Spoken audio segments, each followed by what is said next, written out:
Hello everyone. This is Yogita from Happiness Youth Foundation. I take an honor to welcome Mrs. Reema Sonkar.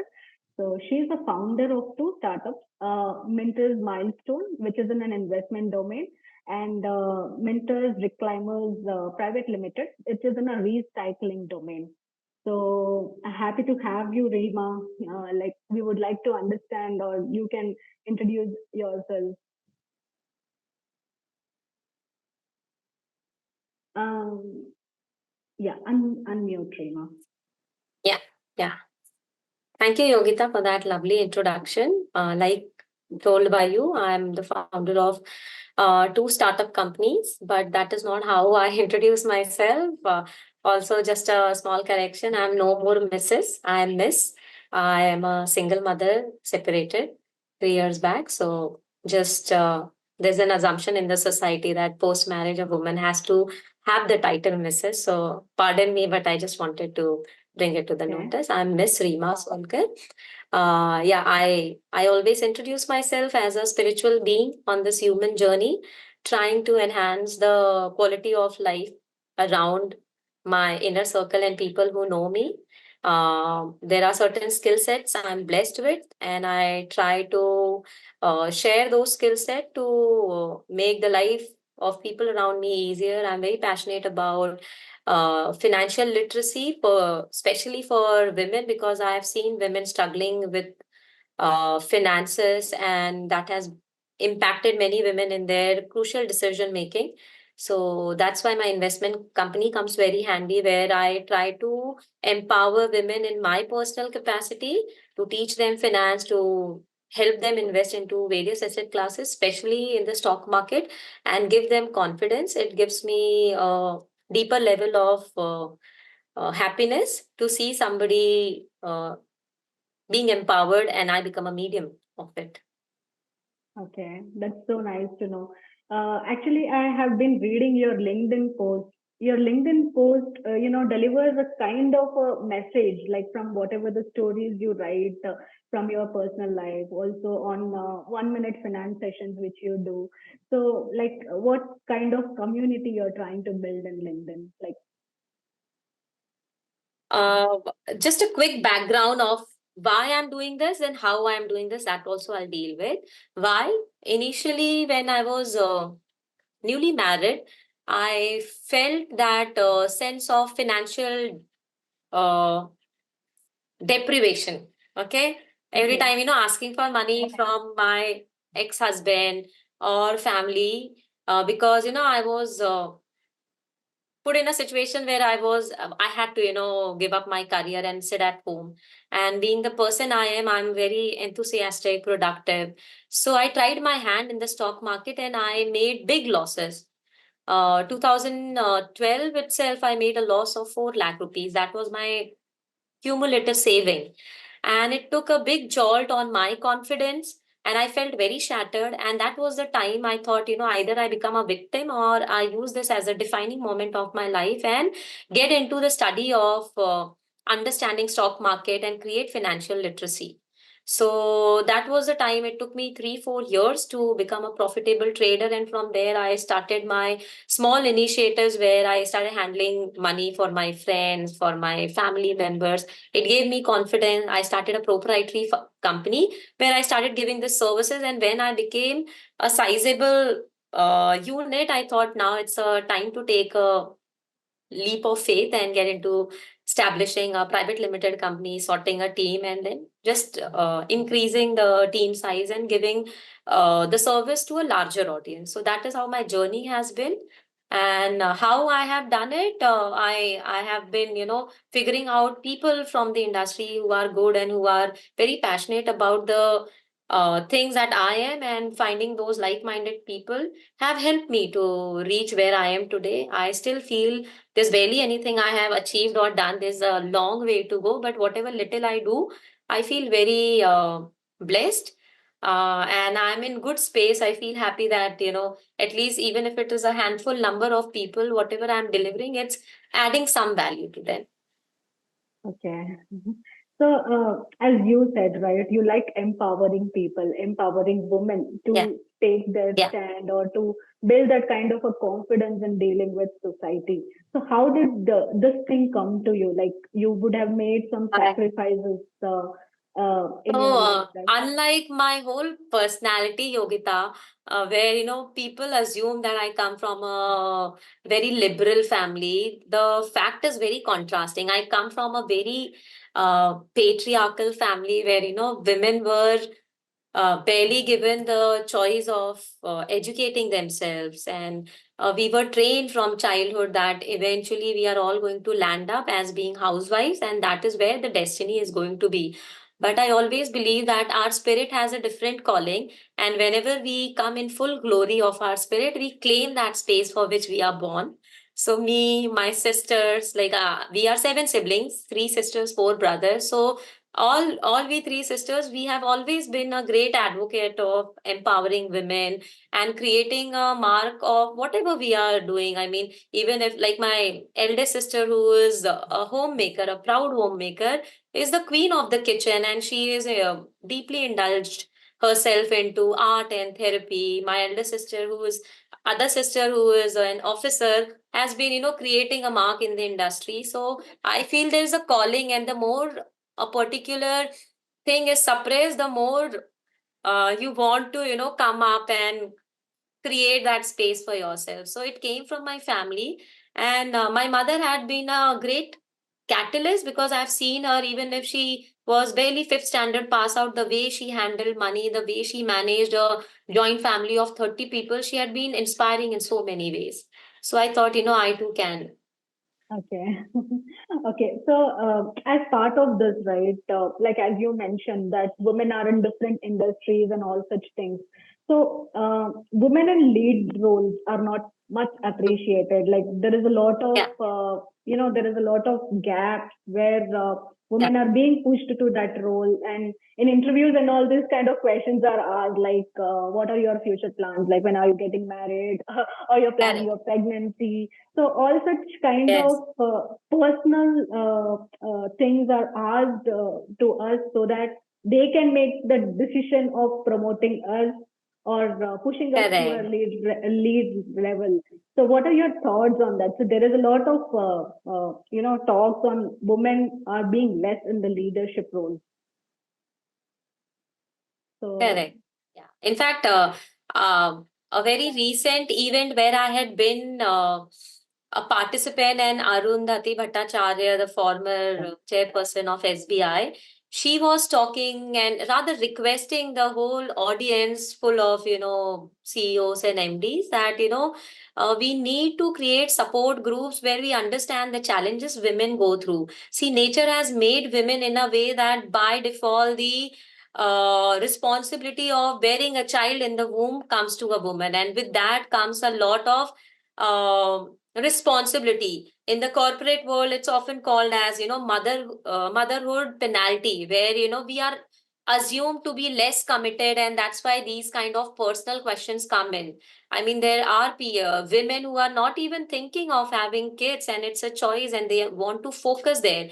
So I wonder how many male in an interview are asked such a question, whether you'll be married and when you'll have your child, what will be your commitment? Because that's the kind of patriarchal setup we are brought in, where we are assumed that even if it's a man of the house who's earning, by default, the responsibility will be shared or taken care by the woman. So it's a sad state of affair, and I feel as a founder or as a owner of this company, I want to create equal space for women. I give work hour flexibility to my women teammates who are, who are pregnant or who are working, and I put myself in their shoes. So there's a greater level of empathy. And when women come in the leadership role, there will be a fairer space created for women. So it's much needed. It's talked a lot these days, and I'm glad we are breaking the glass ceiling, and at least edging or slowly crawling there. So long way to go, but the conversations have started. yeah, that is true. So, what is your take on the pay gaps actually? Like, coming to another corporate question. Actually, why I'm asking you this is because you're a startup founder and you're making so many decisions on this. Yeah, Like, you are in that ecosystem. So, what are correct. your thoughts? Like, there is definitely a pay gap between a woman associate and a male associate, which is evident, and statistics have also proved. Correct. So, what are your thoughts on? Correct. So I feel, the undercurrent of pay gap is gender inequality. So once we shed that whole belief system that a woman counterpart is less productive and the male is more productive, the pay gap will automatically dilute. So we have to have more conversation and rather challenge the system that why the same work, a woman is paid lesser and the male is paid more. And in our organization, we don't have such a thing. And being a woman founder, uh, I always ensure that this is not happening and this will never happen. And there are many organizations which are addressing, but it is prevalent, it is happening. Classic example is Bollywood industry where female actor or an actress is paid lesser amount and the same male actor is paid double triple, so it's a funny Mm. world. But yeah, I think the conversations have begun, and thanks to the feminist movement where it's becoming more prominent now. And time will come, I think we will have all these attributes completely diluted. Okay. Yeah, and talking about feminism actually. So feminism these days has both pros and cons. Like the Correct. actual feminists or the actual people who want to benefit out of this moment are very few. And you I see that there are a lot of girls who are misusing their rights and they are Correct. trying to provoke different kinds of conversations and propagation. So what are your thoughts on that? Correct. So for me, feminism is not just about women asking for equal right for women. It's women asking for a fairer world for both the gender, irrespective of whether it's a male or a female. In fact, I have had male friends who have been very supportive of the feminist movement. So feminism is just about asking equal rights for all the gender, irrespective of male or female. And it's a fair ask. But what gets very overwhelming or wrong is, people or rather women use it selectively. So sometimes they want to use it for their advantage and sometimes they want to completely drop it. So we need to fix this discrimination and have equal access of uh, respect for all the gender. And you can't be selective when you are being a feminist. So example, you're talking about pay gap and you're asking for equal pay. So also, being a feminist, you should be equally participative in sharing the household expenses or Yeah, dutching the bill when you are going with your male friend in a restaurant. That time you can't say, oh, I'm a woman, I'm a yeah. weaker gender, so you pay the bill. So it comes very consciously at different forums or different aspects of your life. So don't be a selective feminist. If you're a feminist, then live through it. Okay. Yeah, that's a good takeaway actually. Like Thank you. if you're a feminist, you have to be complete feminist, not in a middle. Own that truth of being a feminist. Don't be selective. Yeah, correct. So, as one more question on the leadership, actually, like it is proved that women are a better multitasker. So, what is your take on that?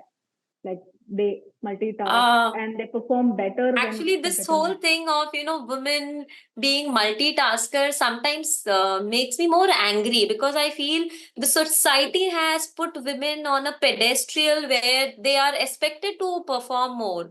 I want to uh, be in a world where women are encouraged to rest, to have that me time, to get indulge into self love. So this whole thing of multitasking is fine. You challenge your productivity, your potential, and you deliver more, but at cost of what is questionable. But yeah, you can multitask because women in general are designed in a way that they can handle both household and professional world with equal efficiency.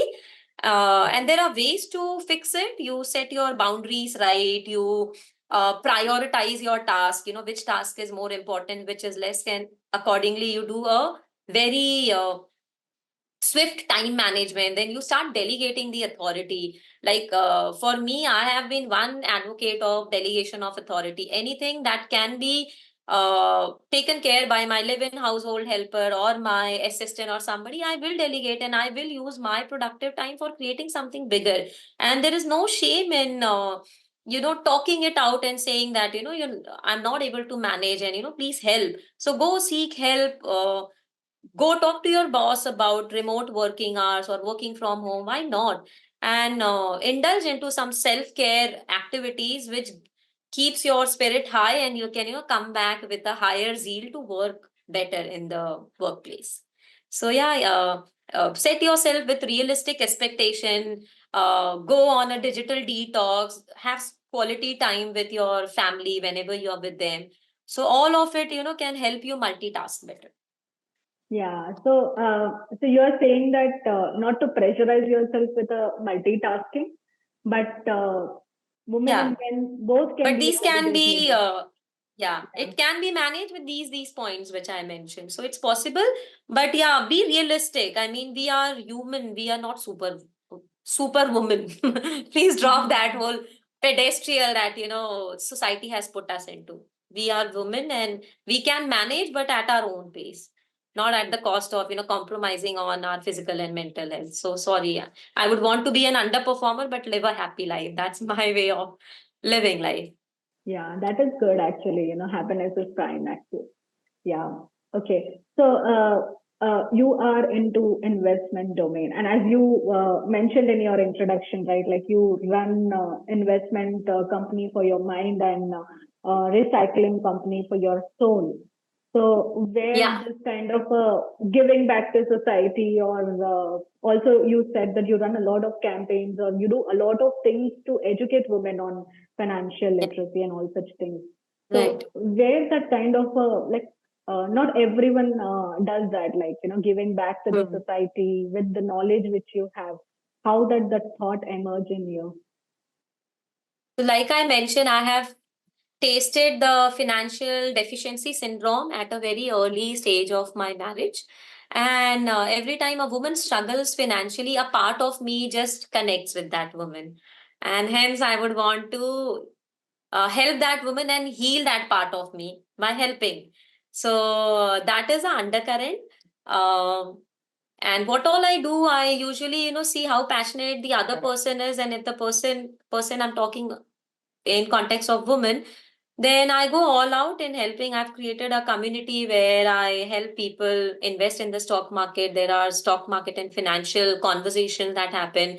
I try to answer all of it in small time windows. There are other experts along with me who comment, and there's a lot of hand holding we do. And mostly it is all free because I feel not every woman has the capacity to pay, and there are many housewives in the groups who are getting that confidence by even making like a 2,000 or 4,000 rupees a month. The confidence is at a different level. So every time I help these women, I feel that I'm helping myself. Okay. Oh, that's a good thing actually. So have you ever faced that kind of a guilt of leaving your child behind while you go for a work? Yes, I have. And I think with motherhood, a default factor comes is guilt. No mother can live a guilt-free life. Our umbilical cord is cut during the birthing process, but till the time we die, it's virtually connected. So we are connected with the child, and too much of something is never too much. It's never enough, how much ever you do. So I have started questioning on what I'm doing, and I've started making peace that this is my capacity, this is my bandwidth, and this is all that I can do for my child. And if I wanted to set through, I have a very deep level conversation with my child that it's a double income family. Both are working parents, so this is something which will come where, my time availability to you will be lesser, but whenever mama is available, she would be totally into that moment and we live a quality time. And he understands and he respects. And I think I'm all with this, I or many such women are setting the context right, that in future when they will be married and they'll have a woman in their life, they will respect that time for their wives, and they will be a helper and good partners in terms of marriage building. Otherwise we have lived a generation where even if women and men both were working, all the household responsibility along with the professional responsibility came to the woman. That had been the setup, but the narratives are shifting, it's changing, and it's for mothers like us who are setting the precedents right. Okay. Yeah, that is good actually. You're parenting your kid in a right way to respect a woman who is working and also, spending quality time with a child. So I agree with your perspective, Reema. So Yeah, what are the thank you. investment advices you will give to a woman? Like, since you are an expert, we would like to take away few of the investment advices which you would like to give to any woman actually. Uh, I'll narrate a story of my own mother. My mother had been just a fifth standard pass out. In the year 1980, she had a passion of stitching blouses and other, items for women. And with that money, she made a corpus of 30,000 rupees in the 80s, Wow, and that's she good. bought a land with my grandfather. She went and bought a land in her name, and very lately she sold that for almost 50 lakh rupees, that same land. And that was one instant. And second instance, I was very inspired by my mother was, she used to ensure that whatever the budget of the house is, she initially used to save 5,000 every month. This is from the 90s till the 2000, whatever, I've seen her. And every month, this 5,000, she used to go and deposit with the local gold jeweler we had. And she used to make kitty out of it and make gold biscuit. And every time there was a wedding, we were seven siblings, there was no problem in terms of buying jewelry because she had already collected. So a woman with just a basic fifth standard pass out had such clarity about finance. I think every woman is equipped. It's just that we are made to believe by the society that we are not good enough. Finance is too technical for us, but the fact is the other way around. We are too well versed with the finance language. It's just that we lack confidence. Many a times when I hold workshops, seminars, or sessions for women, they say, why don't you come and talk to our husbands and teach them finance so that they can handle the money? So somewhere, as women, we also shy away from taking charge of our own money. And whenever I have conversations with women, I tell them that it's very good an idea to you start small, file your own ITR, see, where your husband is investing the mutual fund money into, and study it. Why can't you do it? Why do you have to? In fact, you will burden your partner lesser by taking charge. Partner can be or any male, your brother, your father, anybody. So be participative, be open. And as women, I feel we are sharp. I mean, a biryani recipe which has 100 items which goes every proportion we know. So money is a very small thing to understand. So we are blessed with sharp mind. It's just that we lack the confidence because we are made to believe that we can't handle money, but we can. So I take a lot of pride and motivation from my own mother. She had been very inspiring, and she had often said that, your generation, women, you all spend a lot. We were advocates of saving and investing. So it's just the right narrative you need to stick on to, and you're sorted. Oh, that's interesting actually. I mean, I was expecting some checklists and stuff, but this is a very nice way of explaining that anybody could do anything. And of course, investing in gold or that saving attitude is always there in our Yeah. mothers. So that's a very good narrative, Reema. So, what would you like to advise to a current generation of female? I think the current generation of women are getting smarter. They know their rights better. There is a whole shift of uh, like earlier, we used to have a very patriarchal setup. I'm afraid we may have a matriarchal setup because the way, the world is moving. I think a balance is what is needed. Women, I feel life can get challenging at any stage. None of us know, what will happen.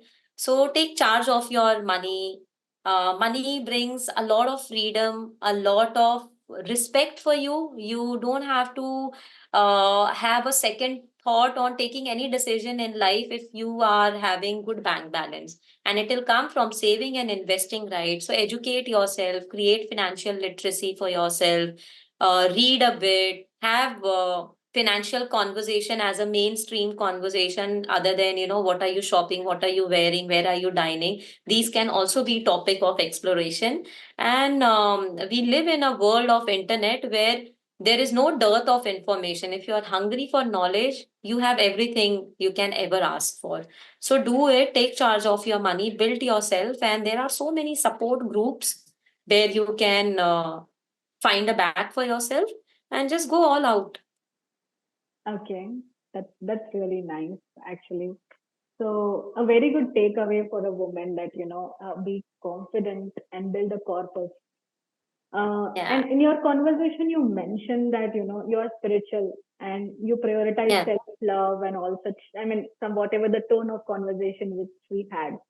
There are so many yes, like always there is a case that a woman serves everyone and she takes care of her at the end, be it a normal breakfast also. She tries to take care of correct, everything, everyone, make sure that everyone is getting everything on time and prioritize herself as last one.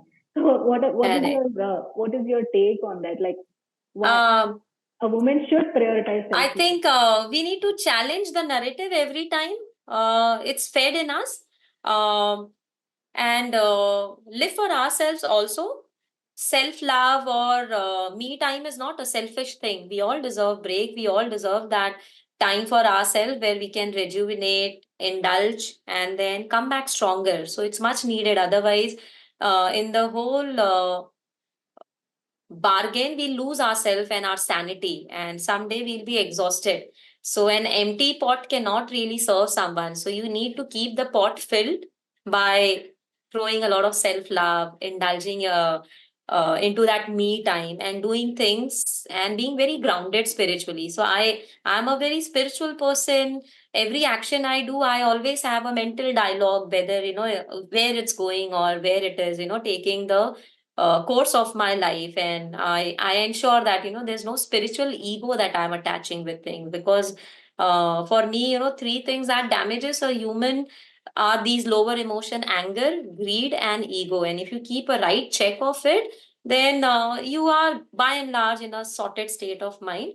And I always ensure that my physical and mental health is in the right context. We live in this body, so we need to take care of the body, eat right, sleep on time, and exercise regularly to keep it fit. Because if our physical body is fit, our deliverables are going to be very high. We'll be productive. So take care of it and pamper yourself once in a while, and set clean boundaries that this is my me time. Even with my kid, I do that. Okay, this is my 1 hour you're not going to disturb, so you find your ways, I'll find my. And there's nothing wrong in saying this. They also need to respect our time, and they need to figure out that if mama is not available or daddy is not available, what is it that they are going to do? We over throw ourselves into their world and always be available. That is something I feel it's a wrong way of parenting, because life can throw us into different situation and we don't know when that loneliness will seep in. So we need to have a beautiful relationship with ourselves, that even if we are lonely or we are alone, we don't feel lonely. So don't be available all the time, and indulge with your own self. It's a beautiful thing. I enjoy my company a lot. I can stay with myself for days with my books and music and sort it. So everyone should do that. So there's nothing wrong. And give yourself break. That's how you are going to anchor yourself and come back stronger. That's a very nice advice, Reema. It's a very nice thing or a very nice statement for self love and increasing the self esteem also. So, yeah, Reema. So, thank you so much for doing this with us. I'm done with my questions, Reema.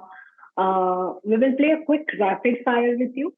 Uh, so, yeah, so whatever comes in your mind first, you can, just shoot it out. Uh, Sustainability, Cycling and recycling. love, Uh, your relationship with your own self. finance, Empowerment. female, Uh, embodiment of Shakti. self love, Self care. uh, confidence, Uh, the sexiest thing a person can ever have. okay. Uh, okay, I have some questions on the asset classes also. Gold, Yeah. Then invest in it not for jewelry or fancy things. Invest in it for ROI and biscuits and ETFs over jewelry. okay. Mutual funds, Good entry point for beginners who are wanting to get access of stock market. But once you get a knack of it, get into your own personal portfolio management. is trading gambling? If you are a gambler, then it is gambling. If you have a strategy and setup in place, you manage discipline, then it's not a gambling. I'm drawing good money through trading and many other people, but we have a setup and rules to it. So it's not gambling if done in the right way. Real estate and REITs, REITs, not a great advocate because I don't know where my money is going to be parked on my behalf in REITs, but real estate, yes. For emotional reason, you need to have a shelter. So your investment in residential property is good, but always after your first residential investment, you should go for commercial properties or lands because it's going to give you higher rental yield and eventually create wealth for you. So never go beyond one or two residential houses. Once you are done with the shelter aspect of it, go for commercial ones. what about cryptocurrencies and Bitcoin? Uh, yeah, so cryptocurrency can be a gamble. I believe that every time we invest in a stock, we know there's a certain company, there's a certain founder, there's a certain product being delivered on which the stock is moving up because the company is growing. But crypto is a dark world. We don't know who the founder is, where the money is getting locked. The fact that the founder of Bitcoin, Satoshi Nakamoto, is not known to the world. He's a pseudo man. Nobody has seen him. Itself talks volume about what this world is. So there's no underlying asset for any crypto. So it's a gamble. And if you want to invest and you are slightly adventurous on your investment journey, never put more than 2 or 1% of your total corpus in crypto and assume that if it becomes zero, also it's not going to be a major shocker for you. Okay. What about bonds? Government bonds or SGBs are there, fixed income bonds are there. What are your thoughts on that? Bonds are like those first love affair, which is very special. So, government bonds come with a very high level of security. So, it's a good asset class diversification. One can go. So, decide, what is your journey of saving and investment. So, I have a clear set of rule. First, have a health plan, then have a term plan, then have 6 months of your savings in your FD, which can act as emergency fund. Then you can start with your mutual fund journey. Then you have money, go for gold. Then you have money, go for bond. Then you have more money, go for real estate. So that's my straight compartmentalization of how I would recommend anyone in the investment world. Okay. So option trading, I think everyone loved that.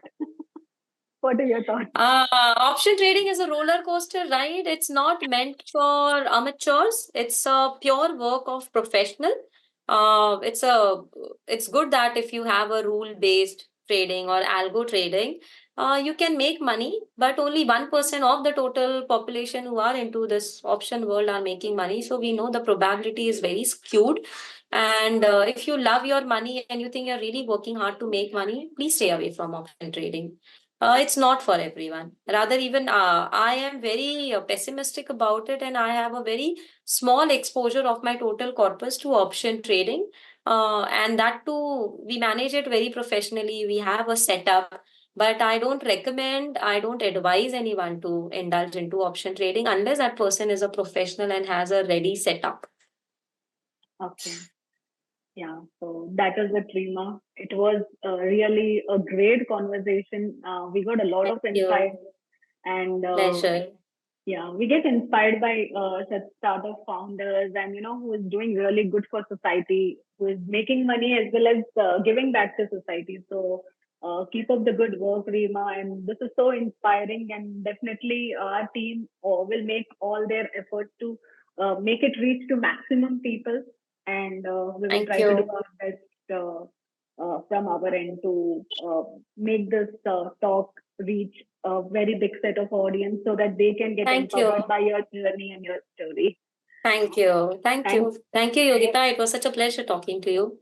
yeah, thanks, All the thanks, best. Reema, for your All the time. best for your organization and all the work you all are doing. Thank you, Reema. Yeah, bye bye. Bye.